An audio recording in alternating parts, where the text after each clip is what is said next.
앉는 자리에서 이렇게 조정할 수 있는 곳을 갖도록 하겠습니다. 할렐루야! 네, 주일 예배에 참석하신 성도 여러분을 환영합니다. 지난 한 주 동안 세상 속에서 열심히 일하시고 또 주일 성수하시는 여러분에게 하나님의 은총이 함께 하시기를 축원합니다. 오늘 예배를 드리러 나올 때마다 저는 요즘 새벽 예배를 드리러 나올 때마다 피부에 와 닿는 그 바람이, 그 공기가 너무너무나 좋습니다. 너무너무 기쁩니다. 높은 하늘과 또 파란 하늘 위에 하얀 구름이 점점 떠가는 걸 보게 되면 하나님의 그 마음을 우리가 읽을 수가 있을 것 같아요. 하나님의 넓고 깊고 높고 넓으신 그 마음을 우리가 알 수는 없지만, 그러나 하나님의 사랑을 마음껏 느낄 수가 있는 그런 아침이고, 또 새벽 예배 나올 때마다 자연을 바라보면 또 이렇게 은혜를 받게 됩니다. 그 은혜가 오늘 예배에 참석하신 여러분에게도 가득하기를 바랍니다. 서로 우리 인사합시다. 하나님은 당신 사랑하십니다. 하나님 당신 사랑하십니다. 아멘. 오늘 말씀은 마태복음 14장 28절에서 32절 말씀입니다. 오늘 은혜 받으실 하나님의 말씀은 마태복음 14장 28절에서 32절 말씀입니다. 다 같이 우리 합독하시겠습니다. 베드로가 대답하여 이르되 주여, 만일 주님이시거든 나를 명하사 물 위로 오라 하소서 하니, 오라 하시니 베드로가 배에서 내려 물 위로 걸어서 예수께로 가되 바람을 보고 무서워 빠져가는지라 소리질러 이르되 주여 나를 구원하소서 하니, 예수께서 즉시 손을 내밀어 그를 붙잡으시며 이르시되 믿음이 작은 자여 왜 의심하느냐 하시고 배에 함께 오르니 바람이 그치는지라. 아멘. 오늘 저는 이 말씀을 본문으로 해서 의심의 바다에 빠지지 않으려면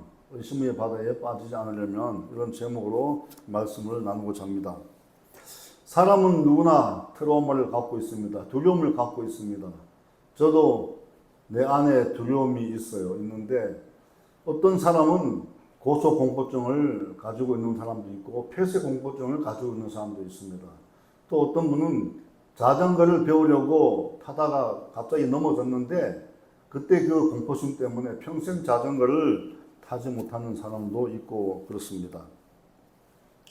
평소에 보면 늘 이게 가까이서 보는 나무인데도 불구하고 어느 날 나뭇가지가, 밤에 나뭇가지 흔들리는 모습이 마치 유령이 흔드는 것 같아가지고 그 가던 길을 가지 못하고 그 나무 곁을 가지 못하는 그런 두려움을 갖고 사는 사람들도 있습니다. 또 살다가 보면 굉장히 자기한테 압박을 주고 억압하는 사람을 만날 때가 있습니다. 그러면 그 사람을 한 번, 두 번 경험하게 되면 그 다음에는 그 사람 곁에 가기 싫어하고 그 사람 목소리만 들어도 두려움에 떠는 그런 사람들이 있습니다. 그러나 두려움은 마귀가 갖다 주는 것이기 때문에 두려움 우리 속에 올 때 예수님의 이름으로 우리가 물리쳐야 하는 것입니다. 두려움은 물리칠 때 떠나갑니다. 오늘 본문 말씀은 제자들이 예수님 없이 바다를 건너가다가 고난당하는 것을 보여주고 있습니다. 예수님 없이 바다를 건너가다가 고난당하는데 제자들이 굉장히 두려움에 떱니다. 이는 약한 믿음이 가져온 의심과 두려움 때문이 아닌가 저는 믿습니다. 첫째, 약한 믿음이 가져온 의심과 두려움에 대해서 알아보도록 하겠습니다. 예수님은 갈릴리 바다 언덕에서 물고기 두 마리와 빵 5개로 가지고 2만여 명의 사람들을 먹이셨습니다. 일종의 오병이어의 기적을 일으키신 것이죠. 그런데 이 밤이 깊어갔는데 사람들은 예수님의 말씀을 듣고 너무 놀랐고 그 가르침에 놀라고 오병이어의 기적을 일으킨 그 기적에 놀라서 자리를 뜰 생각을 하지 않습니다. 집으로 돌려보내야 되는데 가지 않습니다. 그리고 예수님은 다음 일정을 위해서 제자들과 함께 배를 타고 갈릴리 바다 그 건너편으로 가야 되는데 이분들이 그냥 가지 않고 있는 거예요. 그래서 예수님께서는 제자들에게 너희들 먼저 배를 타고 저 건너편으로 건너가라. 내가 이 사람을 보내는 동안 너희들은 건너가라. 이렇게 얘기를 하게 됩니다. 마태복음 4장 23절을 한번 보겠습니다. 마태복음 4장 23절. 제자들이 이제 배를 타고 건너가는 때에 갑자기 바람이 불고 파도가 치기 시작합니다. 우리 다 합독하겠습니다. 배가 이미 육지에서 술이나 떠나서 바람이 거스름으로 물결로 말미암아 고난 당하더라. 성도 여러분, 조용하던 바다가 갑자기 물결이 치고 파도가 일고 파도가 마치 배를 집어삼킬 솟구칩니다. 제자 마태는 이 모습을 오늘 본문을 통해서 예수님을 떠나 따로 가 있는 제자들에게 고난이 왔다고 얘기를 하고 있습니다. 성도 여러분, 이처럼 예수님을 떠나서 있는 우리 인생들은 언제나 고난과 위험에 빠질 수 있다는 것을 마태복음을 통해서 우리가 알 수가 있는 것입니다. 갈릴리 바다는 남북으로 21km가 되는 큰 길이를 갖고 있습니다. 또 너비가 13km입니다. 둘레가 53km가 됩니다. 그 정도로 아주 큰 거대한 호수요. 또 사람들은 바다라고도 표현하고도 있습니다. 이 지형이 움푹 파여 있어서 쑥 밑에 내려가 있기 때문에 그 갈릴리 바다의 수면이 우리가 해수면보다도 209m가 낮다고 부릅니다. 209m. 209m면 엄청나게 낮은 지중해 해수면보다도 한참 밑에서 갈릴리 바다가 존재를 하게 됩니다. 그래서 갈릴리 바다는 서쪽 지중해에서 불어오는 따뜻한 바람과 또 북쪽에 있는 헬몬산에서 불어오는 찬 공기가 만나게 되면 갑자기 상승 기류가 생기면서 물결이 막 솟구치고 바람이 불고 그렇게 그런 현상들이 갈릴리 바다에서 일어난다고 합니다. 어부 출신인 베드로는 갈릴리 바다에서 배를 통해서 이제 고기를 잡기 때문에 갈릴리 바다에서 갑자기 솟구치는 그 폭풍과 파도를 굉장히 무서워합니다. 그 파도는 배를 뒤집기도 하고 정말 사람을 무력받들어 죽이기도 하게 되는 것입니다. 그런 경험을 갖고 있던 베드로가 얼마나 무서웠겠습니까? 그러니 베드로와 제자들이 배가 요동칠 때 겁에 질려 있었고 마태는 그 장면을 예수님이 떠난 제자들이 고난당하더라 이렇게 표현한 것입니다. 여러분, 광야 같은 세상에서 예수님을 떠난 우리 삶은 언제나 고난 가운데 처하게 됩니다. 우리 인생이 갈릴리 바다처럼 조용할 때도 있지만 폭풍 칠 때가 너무너무 많은 것입니다. 우리 인생이 살다 보면 우리 앞에 오는 그 폭풍의 고난들, 바람들이 너무나 심각하기도 하고 또 많다고 우리가 생각을 하게 됩니다. 그럴 때 우리는 어떻게 해야 됩니까? 오직 예수님만 붙잡고 우리가 살아가야 될 것입니다. 제자들 두려워서 떨고 있을 때에 어둠 속에서 누군가 다가옵니다. 바람이 불고 파도가 치고 눈을 뜰 수 없을 정도로 배가 요동치고 그러는데 이렇게 보니까 어슴풀에 저쪽에서 사람이 누군가 걸어오는 것 같아요. 그런데 제자들은 그것이 마치 유령인 것처럼 생각하고 굉장히 두려워합니다. 두려워하고 덜덜덜 떨고 있는데 가까이 온 그 분이 이제 말씀합니다. 난이 두려워하지 말라. 난이 두려워하지 마라. 이렇게 말씀을 합니다. 눈을 떠보니 예수님입니다. 그래서 베드로가 주여 예수님이거든 나로 명하사 바다 위를 오게 하소서 이렇게 말씀을 합니다. 주여 만일 주님이시거든 나를 명하사 물 위로 오라 하소서. 우리는 이 장면에서 베드로가 막 두려움에 떨고 있다가 예수님의 음성을 듣고 난 다음에 갑자기 돌변하는 그 베드로의 태도를 우리가 보게 됩니다. 이 장면에서 베드로의 성격을 알 수가 있습니다. 베드로는 굉장히 즉흥적이고 충동적이고 다혈질적이며 마치 예수님이 옆에만 있으면 자기가 모든 것을 무엇이든지 할 수 있는 것처럼 그렇게 우쭐대고 용기가 막 샘솟는 사람입니다. 예수님께서 능력을 행하시며 마치 자기가 행하는 것처럼 아주 우쭐대고 자랑하는 그런 성격의 사람입니다.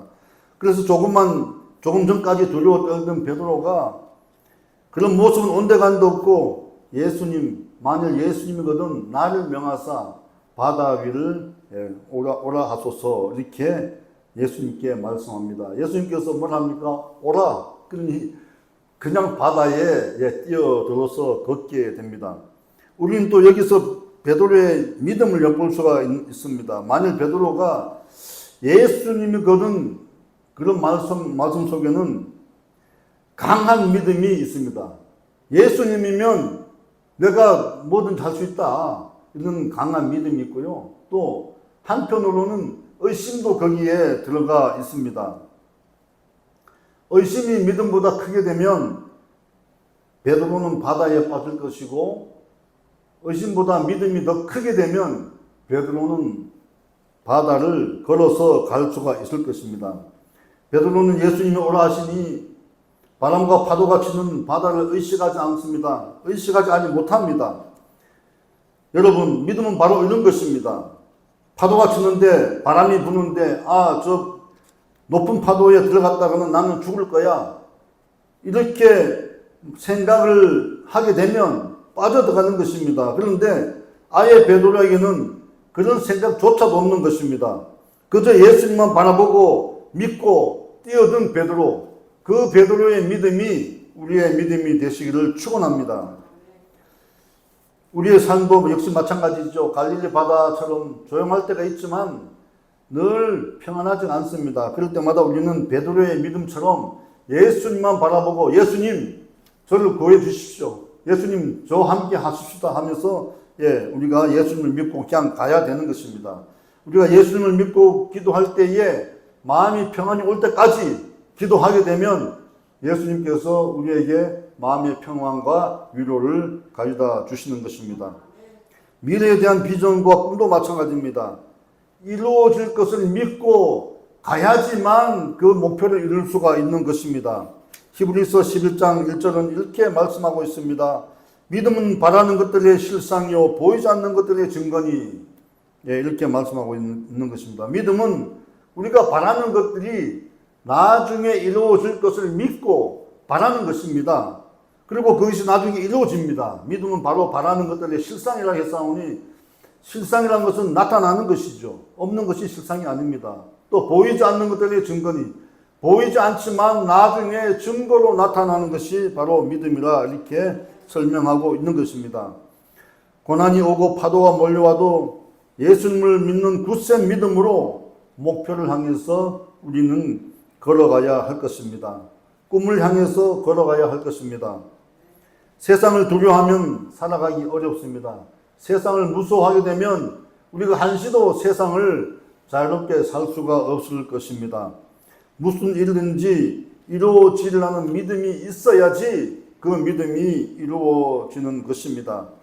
어떤 일을 할 때에 할 수 있다 하면도 해보자는 그런 굳센 믿음을 가지고 마음속에 다짐할 때에 그때에 일이 성취되고 이루어진다는 것을 우리는 경험을 통해서 알게 됩니다.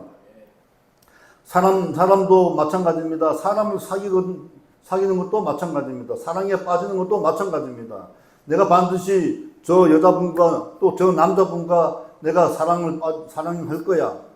그런 목표를 가지고 그런 믿음을 가지고 도전을 해야지 그 사람의 마음을 얻을 수가 있는 것입니다. 사람 사귀는 것도 마찬가지입니다. 믿음 없이 사람을 사귈 수 없고 믿음 없이 사랑을 쟁취할 수가 없는 것입니다. 또 믿음 없이 사업을 성공할 수가 없는 것입니다. 또 믿음 없이 자녀들에게 격려를 하지 못할 것입니다. 자녀를 믿는 믿음이 있어야지 부모님이 자녀를 격려하고 자녀의 인생을 성공의 인생으로 이끌어갈 수가 있는 것입니다. 그런데 베드로는 믿음을 갖고 뛰어들었는데 갑자기 바다에 빠져 들어가게 됩니다. 의심의 바다에 빠진 인생에 대해서 한번 알아보겠습니다. 예수님이 오라 하시는데 그 말씀 따라서 베드로가 바다에 뛰어들었습니다. 그리고 걸어갔습니다. 그런데 갑자기 물결이 치고 바람에 날려서 파도에 물결이 얼굴을 칩니다. 얼굴 치고 얼굴에 찬 물기가 느껴지니까 갑자기 의심이 들어옵니다. 내가 왜 여기 서 있지? 여기 어디지? 바다인데? 그러니까 의심이 들어오자 두려움이 생기면서 베드로는 물에 빠져 들어가게 되는 것입니다. 여러분, 베드로는 갈릴리 바다에 그 파도와 바람이 얼마나 무서운지를 이미 경험을 통해서 아는 사람입니다. 그러니까 배 안에 있는 것이 아니라 난 바다의 물결을 밟고 있다고 생각하니까 바로 두려움이 오게 되고 예수님이 여기 바로 옆에 계신다는 것을 생각하지 못하고 의심이 드니까 그냥 물에 빠져들게 됩니다. 성도 여러분, 우리도 마찬가지입니다. 믿음으로 가다가 의심이 들 때가 있죠. 기도하는데 아무리 기도해도 응답이 없습니다. 그럴 때 우리는 마음속에 의심이 듭니다. 예수님이 도대체 계신 거야? 예수님이 왜 우리 기도를 안 들어주시지? 이런 의심이 들죠. 그런데 그렇게 들 때마다 어떻게 해야 합니까? 우리는 그 의심으로 인해서 믿음이 약해지면 안 됩니다. 의심이 들 때 예수님의 이름으로 의심을 쫓아내야 됩니다. 의심은 마귀가 가져오는 것이고 두려움도 마귀가 가져다 주는 것이기 때문에 우리의 믿음을 자꾸만 끊기 위해 의심과 두려움을 가져오는 것입니다. 그래서 의심과 두려움이 들어올 때는 예수님 이름으로 쫓아내야 됩니다. 의심은 걱정과 부정적인 생각을 가져다 주지요. 그리고 의심은 두려움을 가져다 줍니다. 두려움 속에는 온갖 부정적인 생각들, 그런 것들이 자라게 됩니다. 일어나지 않을 일을 마치 일어나는 것처럼 또 나쁘게 생각을 하게 됩니다. 두려움은 사람을 위축시키고 뜻을 이루지 못하게 방해합니다. 또 두려움은 예수님의 뜻이 아니죠. 마귀의 뜻입니다. 두려움과 의심은 마귀가 가져온 것이기 때문에 우리가 두려움과 의심이 들어올 때 예수 이름으로 물러가라 하면서 우리가 외쳐 부르짖어 물리쳐야 할 것입니다. 그럴 때 예수님 마귀가 심어놓은 그 악성 바이러스 의심과 두려움은 우리의 마음속에서 떠나가게 될 것입니다. 우리는 전능하신 하나님을 믿는 사람들입니다. 우리 죄를 다 사하시고 십자가에서 생명까지 내놓으신 예수님을 우리는 믿는 사람들입니다. 예수님께서 부활하셔서 천국에 올라가셔서 우리를 위해서 중보기도 해주시는 그 믿음을 우리가 믿는 것입니다. 그 사실을 믿는 것입니다. 믿음이 흔들리게 되면 어떤 일이 납니까? 영적으로 우리가 침체에 빠집니다. 침체에 빠지게 되면 우리의 모든 일상이 온전하고 견고하게 살아가지 못하게 됩니다. 그러므로 우리가 믿음이 연약해질 때 말씀과 성령으로 늘 충만하게 영적 상태를 유지해야 됩니다. 깨어서 기도하고 깨어서 늘 주님만 바라보며 십자가만 바라보며 우리 주변에 언제나 다가오는 유혹과 또 두려움과 의심을 물리치는 능력을 여러분 겸비하시기를 바랍니다. 우리가 의심에 빠져 있을 때에, 의심의 바다에 빠져 있을 때에 예수님은 그러면 어디 계십니까? 예수님께서는 우리한테 너네가 의심에 빠져서 또 두려움에 빠져서 인생이 망가지고 무너지고 있을 때에, 믿음이 무너지고 있을 때에 예수님은 방관자의 입장으로 있는 것이 아닙니다. 오늘 본문에서 베드로가 물에 빠져들어갈 때에 예수님께서 즉시 베드로의 손을 잡아주고 건져주신 것을 우리가 보게 됩니다. 베드로는 바다에 빠져가면서 소리를 지릅니다. 주여! 주여 나를 구원하여 주소서! 주여 나를 구원하여 주소서! 오늘 본문 30절에서 31절 우리 다 합독하겠습니다. 바람을 보고 무서워 빠져가는지라 소리질러 이르되 주여 나를 구원하소서 하니 예수께서 즉시 손을 내밀어 그를 붙잡으시며 이르시되 믿음이 작은 자여 왜 의심하였느냐 하시고, 예수님은 베드로가 주여 나를 구원하시어 주소서 살려달라고 소리칠 때 예수님께서는 곧바로 손을 내밀어서 그를 붙잡아 주셨습니다. 예수님은 바로 이런 분이십니다. 우리가 힘들고 너무 어려워서 주여 나를 도와주소서, 나를 도와주소서, 나를 구원하여 주소서, 이 어려움에서 해방시켜 주시옵소서, 나의 병마에서 해방시켜 주시옵소서 이렇게 기도할 때에 예수님께서는 우리의 손을 잡아주시고 우리의 문제를 해결해 주시는 것을 믿으시기 바랍니다. 예수님은 베드로를 건져 주시면서 믿음이 작은 자여 왜 의심하였느냐 이렇게 말씀하고 있습니다. 여기서 우리는 왜는 히라보로 에이스티라고 표현을 했다고 합니다. 에이스티. 그 뜻이 무엇인가 하게 되면 무엇을 위하여, 왜 에이스티, 무엇을 위하여 너가 의심을 하느냐 이런 뜻입니다. 무엇을 위하여. 그 베드로는 다른 뜻이 있었을 겁니다. 근데 우리가 베드로가 마음속에 어떤 뜻이 있는지 정확히 알 수 없지만 예수님께서는 에이스티 이렇게 표현을 했다고 합니다. 원래 의심은 마음이 두 갈래로 나눠져서 우왕좌왕하는 것을 나타낸다고 합니다.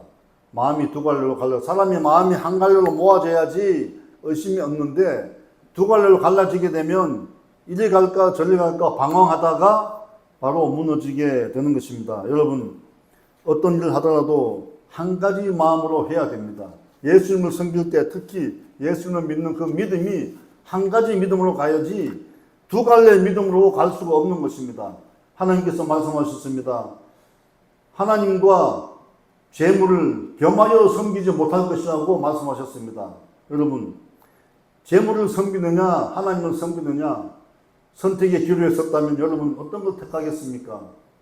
모든 것을 다 가지고 계시고 천지를 지으시고 우리에게 주신 모든 것을 다 주실 수 있는 하나님을 선택하지 않겠습니까? 여러분 마음을 온전히 다하여서 주 예수 그리스도를 믿고 섬기시기를 축원합니다. 믿음이 작은 자야라고 하는 말씀은 마태복음에 5번 나옵니다. 예수님은 항상 제자들에게 이런 말씀을 사용하였습니다. 제자들은 늘 예수님의 기적과 예수님의 말씀을 듣고 예수님이 행하신 표적을 봤는데도 불구하고 계속해서 마음에 의심을 합니다. 왜냐하면 자기네 마음에 자기네 생각에 목적이 예수님을 향한 목적이 다른 데 있기 때문에 예수님을 자기의 목적대로 이용하려 했기 때문에 그들은 늘 마음에 의심을 합니다. 그럴 때마다 예수님께서는 믿음이 작은 자여 이렇게 얘기를 하고 있는 것입니다. 예수님은 가장 믿음이 깊어야 할 제자들이 믿음이 부족한 것을 보고 책망하셨습니다. 예수님은 제자들이 늘 예수님과 함께 하면서도 믿지 못하고 의심하고 한마음이 되지 못하고 예수님을 자신의 뜻대로 이용하려는 제자들을 바라보면서 슬픈 마음이 들었을 것입니다. 그리고 책망하셨습니다. 오늘날 우리가 믿음이 연약해서 약해지고 또 의심할 때에 예수님께서 제자들에게 하신 말씀처럼 우리에게 하실 것입니다. 믿음이 약한 자여 왜 의심하였느냐? 믿음이 약한 자들아 왜 의심하였느냐? 우리가 이런 말씀을 예수님으로부터 듣지 말아야 할 것입니다. 세상 살아가면서 예수님께서 직접적으로 말씀을 안 하여도 내가 믿음이 연약해질 때 예수님께서 얼마나 슬퍼하실까? 자녀가 부모님에 대한 믿음이 연약해지는 것을 부모님은 아십니다. 대화를 거부하게 됩니다. 그리고 부모님께 다가오기를 거절합니다. 그런 걸 볼 때, 우리 자녀가 나를 신뢰하고 나에 대한 믿음이 연약해졌구나. 그때 자녀에게 얼마나 자기가 잘못했는지를 뉘우치게 됩니다. 그리고 마음이 얼마나 아프고 슬프겠습니까? 여러분, 예수님의 마음도 바로 그런 마음일 것입니다. 우리가 예수를 믿을 때에 당당하게 믿고 의심하지 않는 그런 믿음의 소유자가 되기를 축원합니다. 하박국 선지자는 의인은 믿음으로 말미암아 살리라 이렇게 말씀하셨습니다. 우리 하박국 2장 4절을 다 같이 합독하겠습니다. 보라, 그의 마음은 교만하여 그 속에 정직하지 못하나 의인은 그의 믿음으로 말미암아 살리라. 아멘. 어떤 사람은 마음이 굉장히 교만합니다. 그리고 정직하지 못합니다. 그런데 그에게는 굉장한 믿음이 있습니다. 하나님에 대한 믿음이 베드로의 반석처럼 그렇게 믿음이 아주 그 견고히 그 안에 들어가 있습니다. 그런데 그 사람이 믿음이 하나님에 대한 일대일의 믿음은 있는데 교만하고 사람들에게 정직하지 못합니다. 그런데 하나님은 그런 사람의 믿음을 보시고 구원하여 주시고 그 믿음이 사람을 의인으로 만들고 살린다고 하박국 선지자는 말씀하고 있는 것입니다. 성도 여러분, 믿음은 우리를 구원합니다. 믿음은 불가능을 가능하게 합니다. 믿음은 우리를 능력 있는 사람으로 만들어 줍니다. 하나님을 의심하지 않고 예수님을 구세주로 영접하는 자에게 하나님은 하나님의 자녀가 되는 권세를 주셨습니다. 그러므로 예수님을 믿는 여러분은 믿음을 의심하지 마시기 바랍니다. 의심이 들어올 때 예수님의 이름으로 강하게 물리치시기를 바랍니다. 근심, 걱정, 두려움이 마음속에 들어올 때 예수님의 이름으로 물리치시기를 축원합니다. 부활하신 예수님이 엠마오로 내려가는 제자들에게 나타나신 뒤에 11 제자들이 모여있는 곳을 찾았습니다. 그때 예수님께서 나타나셨을 때 제자들의 반응이 굉장히 놀랍습니다. 우리 누가복음 24장의 37절 39절 말씀을 우리가 다 같이 한번 합독하도록 하겠습니다. 그들이 놀라고 무서워하여 그 보는 것을 영으로 생각하는지라 예수께서 이르시되 어찌하여 두려워하며 어찌하여 마음에 의심이 일어나느냐 내 손과 발을 보고 나인 줄 알라 또 나를 만져보라 영은 살과 뼈가 없으되 너희 보는 바와 같이 나는 있느니라. 아멘. 예수님이 얼마나 답답하셨으면 이렇게 말씀하셨겠습니까? 제자들은 예수님이 나가 죽고 3일 만에 부활할 것이라고 수없이 말씀하셨는데도 불구하고 또 예수님이 부활하신 현장을 봤는데도 불구하고 낙심하여 고향 갈릴리 바다에 가서 그저 업으로 다시 전락하는 그런 생활을 하려고 갔습니다. 그런데 예수님께서 나타났는데 반가워서 예수님 하고 반가워서 끌어안든지를 해야 되는데 두렵고 떨려서 의심을 하게 됩니다. 예수님께서는 그 모습을 바라보면서 얼마나 마음에 안타까움과 슬픔이 있었겠나 하는 생각이 듭니다. 예수님은 요한복음 20장 27절에서 의심하는 도마에게 이렇게 말씀합니다. 믿음이 없는 자가 되지 말고 믿는 자가 되라. 여러분, 믿음이 없는 자가 되지 말고 세상을 살아가면서 오직 예수님 하나님을 믿는 자가 되시기를 축원합니다. 우리가 만일 믿음이 없어 의심할 때에 예수님으로부터 이런 책망을 듣는다면 정말 슬플 것입니다. 우리를 위해 십자가에서 죽으시기까지 하신 예수님이 평소 말씀하신 대로 부활하여 오셨는데도 의심한다면 우리는 슬픈 인생으로 살아갈 수밖에 없을 것입니다. 그러나 사랑의 하나님, 우리를 구원하여 하신 예수님은 어제나 오늘이나 영원토록 동일하신 분이십니다. 알파여 오메가 되시고 처음과 나중이 되시고 시작과 마침 되시는 우리 예수님을 우리는 평생 믿고 의지하며 살아가기를 주님의 이름으로 축원합니다. 우리 순봉구례교회 성도님들 모두 한평생 사랑의 주님이 따뜻한 손을 내밀어 잡아주시고 만져주시고 안아주시는 복을 누리며 살아가시기를 바랍니다. 어떤 시험과 고난이 다가오더라도 문제를 해결해 주시고 좋은 곳으로 채워주시는 믿음의 주요 온전케 하시는 예수님만 바라보고 우리가 예수님을 왕으로 모시고 전진하여 믿음의 경주를 다 마치고 승리하는 우리 모두가 되시기를 주님의 이름으로 축원합니다. 축원합니다. 축원합니다.